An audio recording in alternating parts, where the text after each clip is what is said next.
تو اس کے بعد آپ نے اشارہ کیا حضرت مسیح علیہ السلام کی طرف، تو انہوں نے کہا کہ یہ بچہ کہ جو کل پنگھوڑے میں تھا، یعنی یہاں پر جو الفاظ ہیں وہ ہے من کان فی المہد صبیہ، کہ جو تھا پنگھوڑے میں بطور بچے کے، تو کیا ہم اس سے بات کریں، کیسے ہم اس سے کلام کریں؟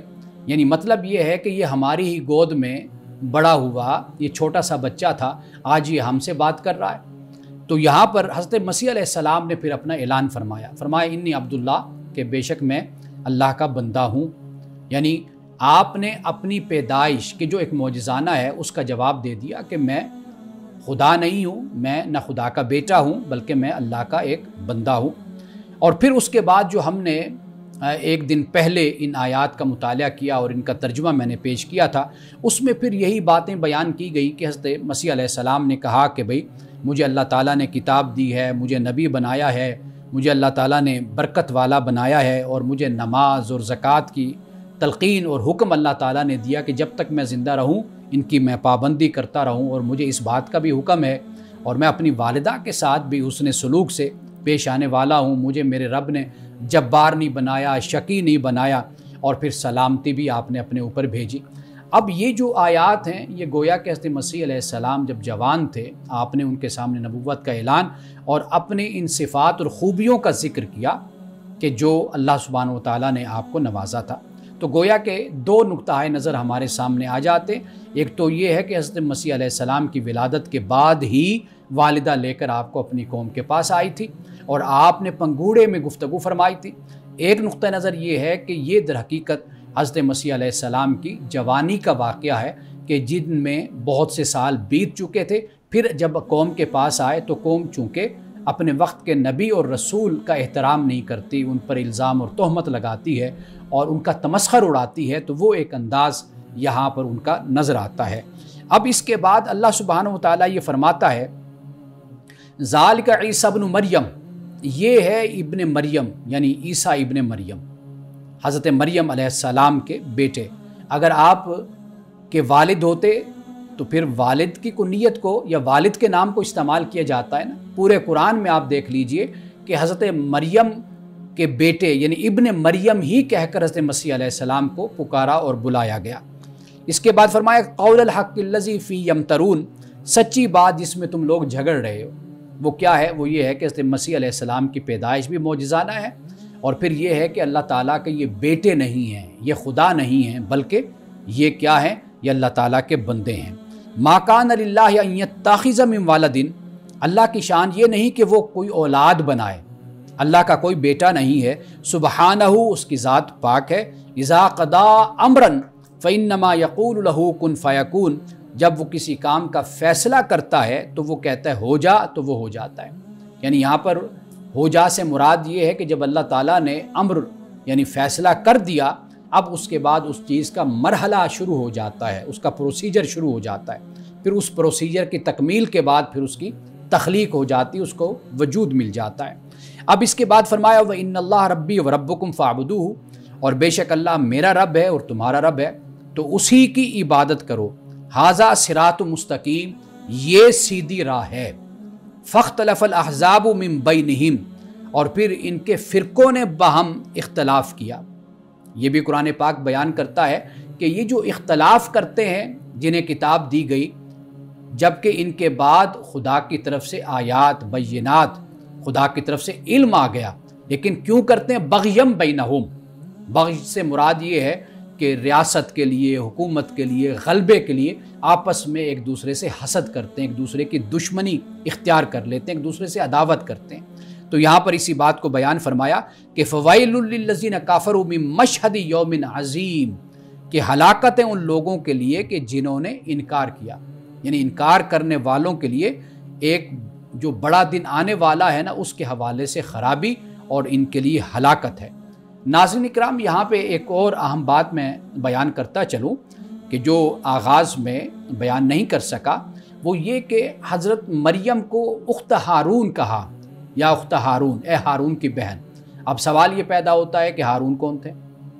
ایک تو حضرت موسیٰ علیہ السلام کے بھائی ہیں، یہ بھی ایک رواج تھا کہ جو بڑے بزرگ ہوتے ہیں ان کے نام پر بھی نسبت کو بیان کر دیا جاتا ہے، یعنی ہارون کی بہن، ہارون کا بھائی، یہ ایک عام رواج تھا۔ جیسے عرب میں اخو العرب کہہ دیا جاتا ہے، عرب کا بھائی، تو یا کسی اور نسبت سے بلایا جاتا ہے، ایک تو یہ بھی ممکن ہے، یا اس طرح یہ بھی ہو سکتا ہے کہ حضرت مریم کے بھائی کا نام ہارون ہو، اور جس طرح حضرت مریم کے والد کا نام عمران ہے، اور اسی طریقے سے آپ کے جو بھائی ہیں ان کا نام ہارون ہو، اس لیے کہ عمران بھی حضرت موسیٰ کے والد کا نام بھی تھا، تو یہاں پر حضرت مریم کے والد کا نام بھی عمران ہے۔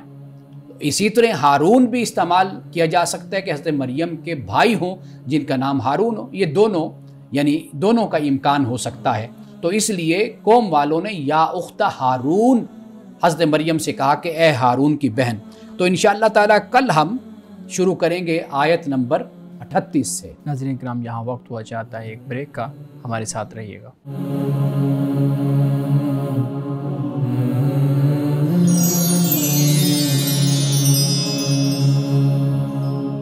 ویلکم بیک ناظرین۔ امان صاحب، حضرت عیسیٰ علیہ السلام کے بارے میں بات ہو رہی تھی، حضرت مریم اور حضرت عیسیٰ علیہ السلام کے بارے میں دو آراء آپ نے بہت خوبصورتی سے بیان کی، اور یہ ایک بہت اہم چیز ہے کہ ان دونوں آراء پہ مختلف لوگ ایگری بھی کرتے ہیں۔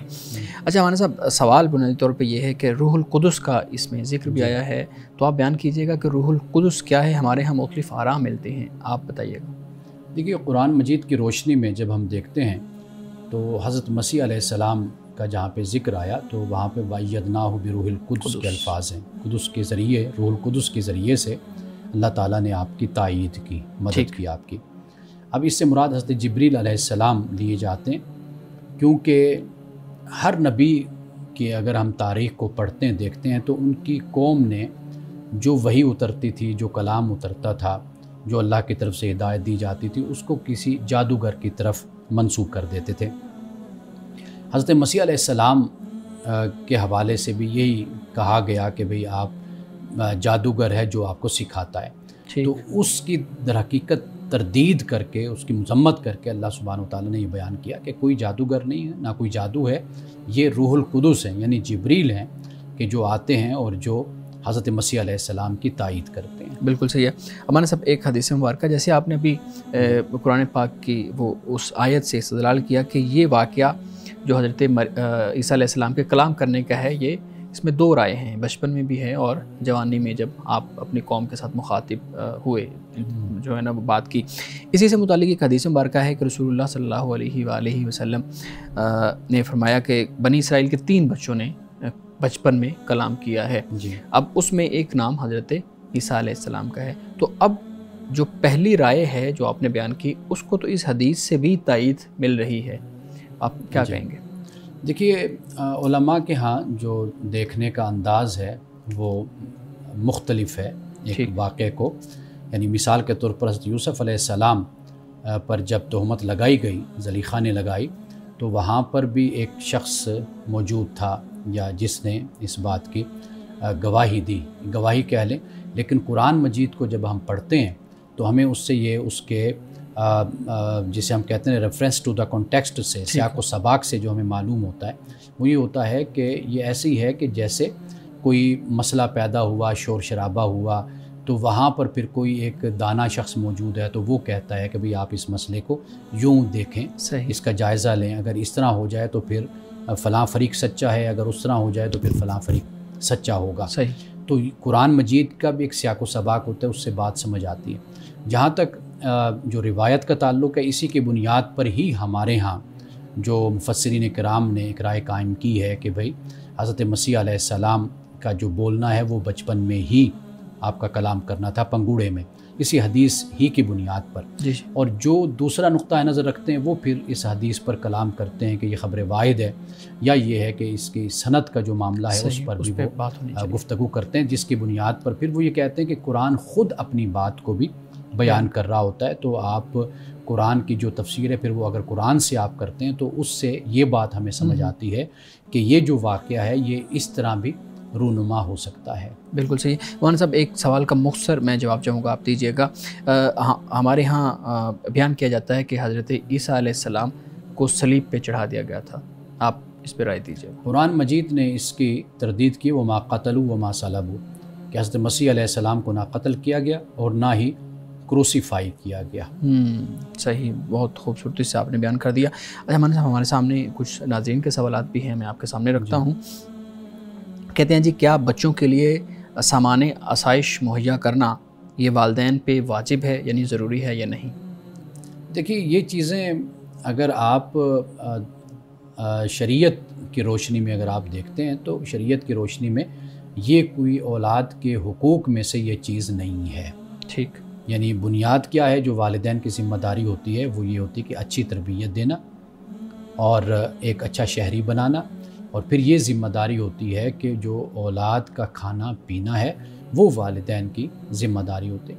باقی جو آسائشوں کا معاملہ ہوتا ہے اس کا تعلق پھر والد کے یعنی والدین کے حالات پر پھر اس کا انحصار ہوتا ہے کہ اگر حالات اچھے ہیں تو پھر اولاد کو سہولت دی جاتی ہے، اگر حالات اچھے نہیں ہیں تو لیکن کم از کم والدین کی یہ ذمہ داری ضروری ہے کہ جو ان کا کھانا پینا اور مناسب تعلیم یہ وہ ضرور ادا کر۔ جی شارق، آپ کو سوال کرنا چاہ رہے تھے؟ میں یہ جاننا چاہوں گا کہ جن والدین کو لگتا ہے کہ وہ اپنے بچوں کو آسائش کی زندگی فراہم نہیں کر سکتے، کیا ان کو بچوں کی پیدائش کی جانب جانا چاہیے؟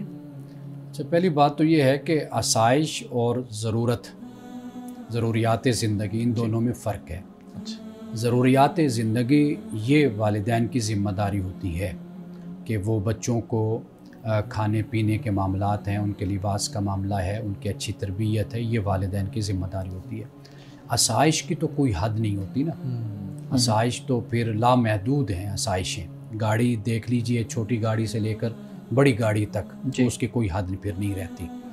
تو ایک تو یہ بات ہمیں طے کرنی چاہیے۔ اگر والدین یہ دیکھتے ہیں کہ اولاد ہم پیدا کریں گے اور اگر ہم ان کی ضروریات زندگی بھی پوری نہیں کر سکتے تو پھر وہ اولاد نہ پیدا کریں، کیونکہ جب اولاد پیدا ہوگی تو واضح بات ہے کہ پھر ان کے لیے مزید مشکلات کہہ لیجئے وہ پیدا ہوں گی۔ اور پھر یہ ہے کہ اگر وہ یہ دیکھتے ہیں کہ وہ بہت بہتر طریقے سے تربیت کر سکتے ہیں اور ان کی ضرورتوں کو پورا کر سکتے ہیں تو پھر وہ اس طرف جائیں۔ لیکن ہمارے ہاں ایک اور چیز ہے نا کہ بچے پیدا بھی کر لیتے ہیں اور پھر تعداد میں کثرت اولاد کا معاملہ ہو جاتا ہے۔ تو اگر کوئی فیملی پلاننگ کرتا ہے تو یہ اللہ کے توکل کے خلاف نہیں ہے۔ ٹھیک ہے، اللہ تعالیٰ نے انسان کو عقل دی ہے اور انسان میاں بیوی باہمی طور پر اس چیز کا فیصلہ کرتے ہیں کہ بھئی بچوں کی تعداد کتنی ہونی چاہیے کہ جنہیں ہم بہت اچھا روزگار دے سکتے ہیں، بہت اچھا کھانا پینا دے سکتے ہیں، بہت اچھا ہم ان کو رہن سہن دے سکتے ہیں، تو وہ یہ بھی اس کا بھی تعین کر سکتے ہیں۔ بہرحال شادی جو کی جاتی ہے وہ بچوں کے لیے ہی کی جاتی ہے، اور بچے بہت بڑی نعمت ہیں اللہ تعالیٰ کی، اور اللہ تعالیٰ کا بڑا فضل ہوتا ہے اس جوڑے پر جسے اللہ تعالیٰ اولاد سے نوازتا ہے۔ اور جو بے اولاد ہیں آپ ان سے جا کر پوچھئے کہ وہ کتنا ترستے ہیں کہ اللہ تعالیٰ ان کو اولاد سے نوازے۔ جی اچھا ہمارے صاحب، دوسرا سوال ہمارے ناظرین کا، وہ کہتے ہیں جی موبائل کے اندر قرآن پاک کھول کر پڑھ لینا یا سن لینا، یعنی تلاوت سن لینا، اس سے ثواب کے اندر کوئی کمی ہوتی ہے؟ دیکھیے ثواب ہمیشہ یاد رکھیے وہ انسان کے اخلاص پر مبنی ہوتا ہے۔ صحیح، وہ آپ کے موبائل یا کسی اور طریقے سے قرآن کو پڑھنے اور سننے پر مبنی نہیں ہے۔ آپ کا اخلاص، آپ کا تقوی، آپ کی محبت، آپ کا تعلق، یہ در حقیقت آپ کے لیے جزا میں، اجر میں اور انعام میں اضافہ کرتا ہے۔ بالکل صحیح ہے۔ ناظرین کرام، یہاں وقت ہوا چاہتا ہے ایک بریک کا، ہمارے ساتھ رہیے گا۔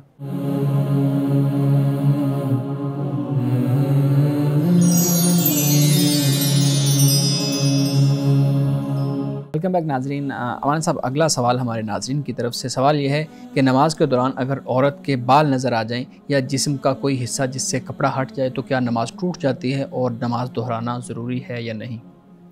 دیکھیے ہمارے فقہا نے اس معاملے میں کافی سختی برتی ہے، لیکن میں صرف اتنا عرض کروں گا کہ اچھے طریقے سے لباس، کپڑے، دوپٹہ جو بھی لے سکتی ہے خاتون لے، اور اس میں اپنی نماز کا اہتمام کرے۔ ٹھیک، بہت شکریہ۔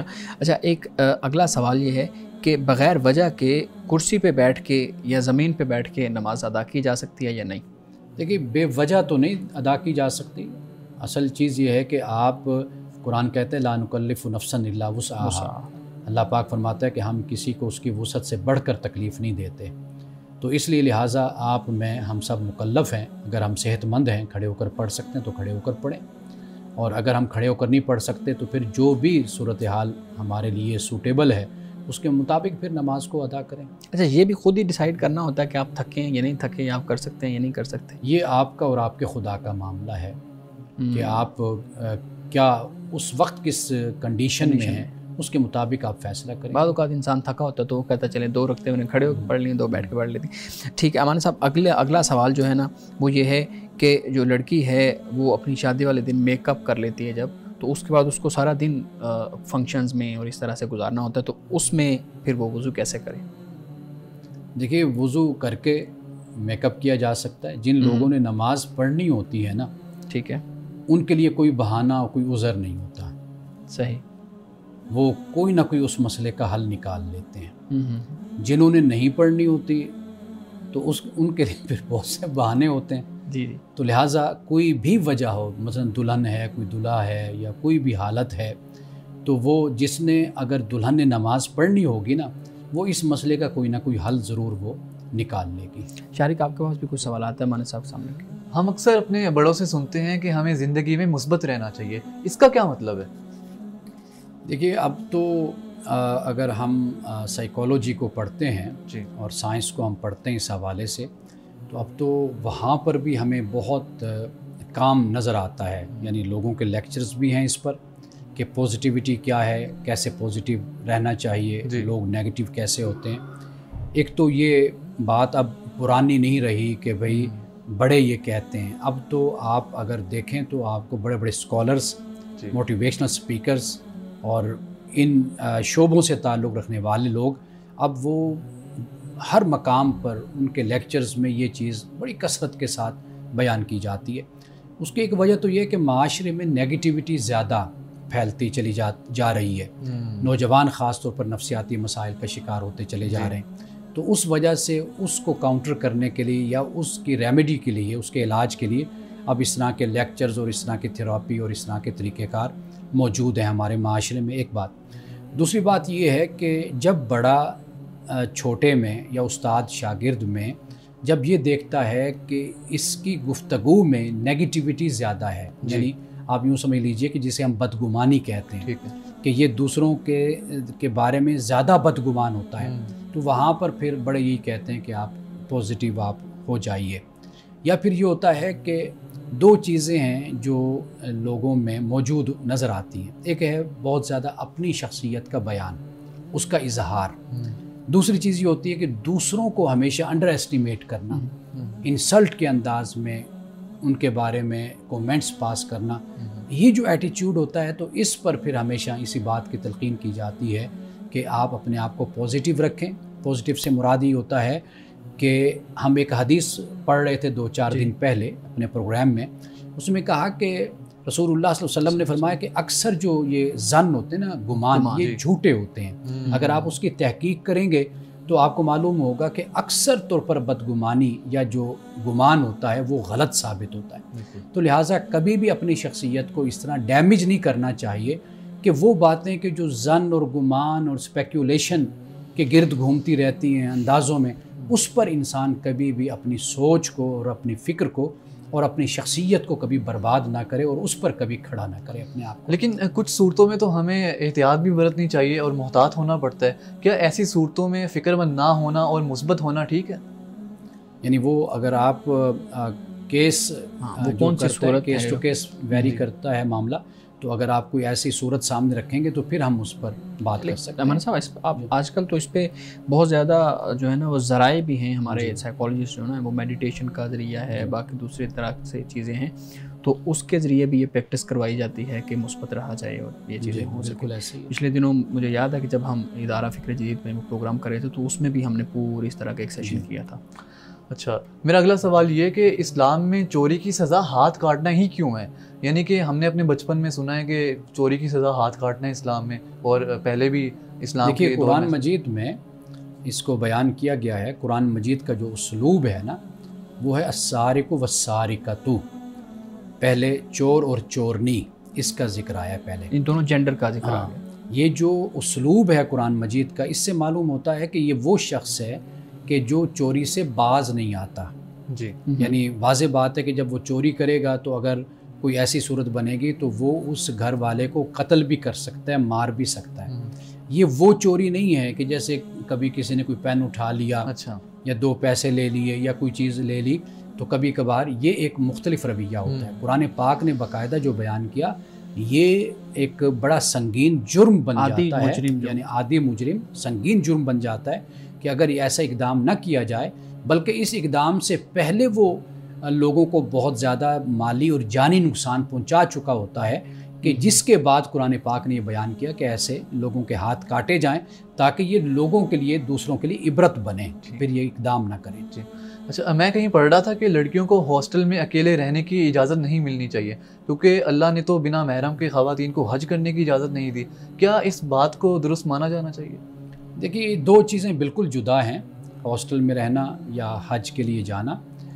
ہاسٹل کا جو معاملہ ہے وہ چونکہ ہمارے معاشرے میں کچھ ایسے واقعات گزشتہ دنوں میں رونما ہوئے، تو جس بنیاد پر پھر کچھ والدین بھی پریشان ہو گئے، حساس ہوئے اس مسئلے میں کہ بھئی ایسے واقعات رونما ہو رہے ہیں، یا رونما نہیں بھی ہوتے لیکن بچیوں کی جو کریکٹر اسیسینیشن شروع کر دی جاتی ہے، یا اپنی جماعت، اپنے گروہ کو سپورٹ کرنے کے لیے جس طرح کی باتیں، جو بچی نہیں بھی اس میں وکٹم ہے اس کا بھی نام لے لیا جاتا ہے، اور پھر اس پر ویڈیوز بنائی جاتی ہیں اور بدنامی ہوتی ہے. اس چیز نے والدین کو پریشان کیا ہے. باقی جو ہاسٹل ہوتے ہیں تعلیم کے لیے ہوتے ہیں، اگر ان کی صحیح نگرانی کی جائے، حفاظت کی جائے اور صحیح ماحول مہیا کیا جائے تو اس میں پھر کوئی حرج نہیں ہے. لیکن جہاں تک حج کی آپ نے بات کی، دیکھیے حج کا معاملہ صرف اتنی سی بات ہے کہ اگر عورت کی عزت، اس کی جان، اس کا مال اگر محفوظ ہے تو وہ حج پہ جا سکتی. حضرت امام شافعی نے یہ فرمایا کہ بھئی جب ایک گروہ، ایک جماعت حج پہ جاتی ہے تو اس جماعت اور اس گروہ میں شامل ہو کر ایک خاتون بھی حج پہ جا سکتی ہے. ہمارے ہاں جو ادویات استعمال کی جاتی ہیں صحت کے نقطۂ نظر سے، وہ نشہ آور بھی ہوتی ہیں، ان میں نشہ تھوڑا سا موجود ہوتا ہے. تو کیا ایسی ادویات کا استعمال صحت کے نقطۂ نظر سے جائز ہے؟ دیکھیے جہاں پر صحت کا معاملہ ہے تو جزوی طور پر میڈیسن میں الکوہل کو ڈالا جاتا ہے تو اس کے تو جواز کی صورت بنتی ہے. لیکن صرف نشے کے لیے میڈیسن کو بنانا، تیار کرنا، تو اس کی بہرحال ممانعت ہے، حرام ہے کہ یہ نہیں ہو سکتا ایسے. ناظرین کرام، یہاں وقت ہوا چاہتا ہے ایک بریک کا، ہمارے ساتھ رہیے گا.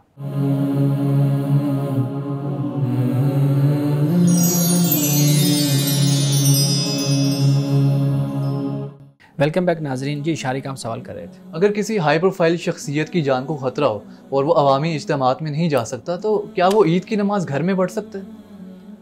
دیکھیے عید کی نماز کی جو فضیلت ہے وہ تو یہی ہے کہ کھلے میدان میں مل کر سارے عید کی نماز ادا کریں. جی، یا جیسے ہمارے ہاں جامع مسجد ہوتی ہے، بادشاہی مسجد ہے، جیسے مسجد وزیر خان ہے، بڑی مساجد ہیں، ان کی فضیلت جو ہے مساجد کی، جامع مسجد کی، وہ اسی حوالے سے ہے کہ تمام وہاں پر اکثریت مسلمانوں کی وہاں پر جمع ہوتی ہے، عید کی نماز پڑھتے ہیں، ایک دوسرے سے گلے ملتے ہیں، سلام دعا ہوتی ہے، مصافحہ کرتے ہیں.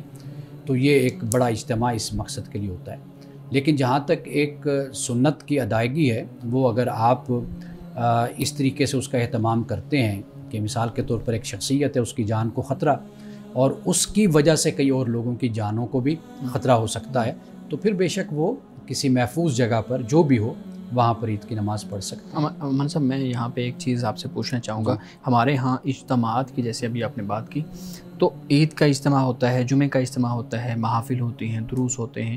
ہمارے ہاں جو موضوعات ہیں وہ اور طرح کے ہوتے ہیں، ان کا عام لوگوں کی زندگی سے کوئی جو ہے نا بہت زیادہ لنک نہیں بن رہا ہوتا. آپ کیا سجیسٹ کریں گے کہ آج کے دور میں کن موضوعات پر ان اجتماعات کے اندر بات ہونی چاہیے اور اس اکٹھ سے اس مجموعے سے فائدہ اٹھانا چاہیے؟ دیکھیے جو موضوعات ہوتے ہیں نا، وہ ہمیشہ آپ اپنے حالات کے مطابق، کرنٹ جو سچویشن ہوتی ہے اس کے مطابق آپ لیتے ہیں. بالکل صحیح. یعنی مثال کے طور پر اگر آپ جمعہ کے موضوعات اور عیدین کے اگر موضوعات یہ ہوں کہ جو جدید ٹیکنالوجی ہے اس کا استعمال کیسے کیا جانا چاہیے. اب AI کا دور آ رہا ہے، تو AI کے دور میں اس کا استعمال کیسا ہو اور پازیٹیو